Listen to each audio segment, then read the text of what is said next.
bisimila Mali kunnafoni jabarani kan bamanankan kunnafoni kɛnɛ kan.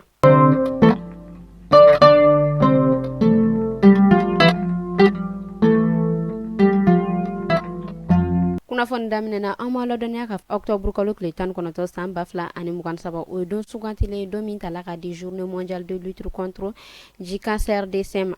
ni o yɛrɛ tɛ dɔn wɛrɛ ye i n'a fɔ sinabana ni a bɛ wele ko bon. Kunnafoniyaw y'a yira k'a fɔ ko nin bana kofɔta in ko o yɛrɛ kɔni ɲɔ ɲɛlen don kosɛbɛ musolakaw olu yɛrɛ kun kan. Wulikajɔ olu yɛrɛ kɔni b'a la ka kɛ walasa nin bana in o bɛ se ka kɛlɛ ka bɔ musolakaw olu kun kan cogo min na.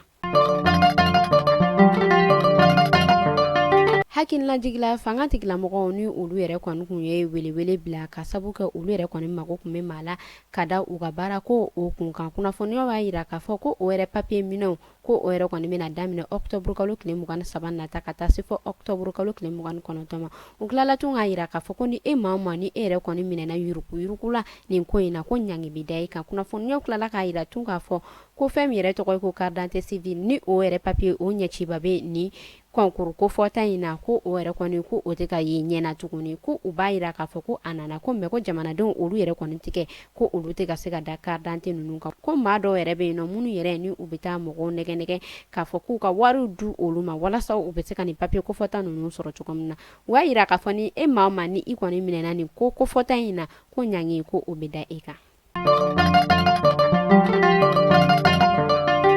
Nin wagati damadɔ in na an ka faba o yɛrɛ kɔnɔna na jamanadenw olu yɛrɛ kɔni dusuma kasilen don kosɛbɛ ka sabu kɛ fɛn min yɛrɛ tɔgɔ ye ko courant ani ji ko olu yɛrɛ kɔni tɛ ka sɔrɔ tuguni. Olu yɛrɛ kɔni bɛ wari sara kalo kalo fɛn min yɛrɛ tɔgɔ ye ko facture ko olu wariw bɛ ka sara ko mɛ fɛn min tɔgɔ ye courant ko o yɛrɛ kɔni tɛ ka sɔrɔ ko ji yɛrɛ fɛnɛ ko u tɛ ka o sɔrɔ tuguni. Kunnafoniya min ni o yɛrɛ kɔni kɛlen don ka dugudenw dusukun kaba.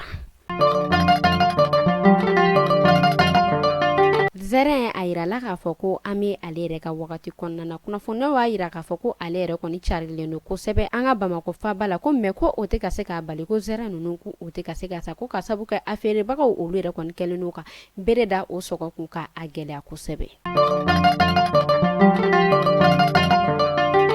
Halisa an bɛ to an ka fabaw olu kunnafoniya kɔnɔna na kɛrɛnkɛrɛnnenya Torokɔrɔbugukaw fɛ yen nɔ a yirala k'a fɔ cɛlaka dɔ ale yɛrɛ kɔni kɛla sababu ye ka a muso ko o tigɛ filaba tigɛ ka bɔ a la ka sabu kɛ dalamankan ye. A yirala k'a fɔ muso in kɔni tigɛlen a yɛrɛ kɔni ma kɛ problème ye ka se a farikolo yɔrɔ tɔw ma ko mɛ ko cɛ in yɛrɛ kɔni ko ale yɛrɛ kɔni ma ye ɲɛna fɔlɔ.